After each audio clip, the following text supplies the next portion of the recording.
Elektronik Dünyası programına hoş geldiniz. Programın bu bölümünde sizlerle beraber bir FM radyo kiti montajı yapacağız.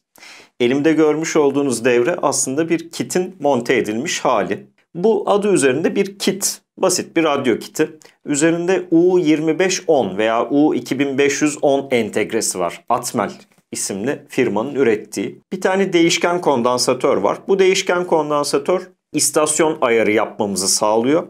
Bir tane logaritmik potansiyometre var. Bu logaritmik potansiyometre ise ses yüksekliğini yani volümü ayarlayacak. Yapımına başlayabiliriz. Keyifli seyirler.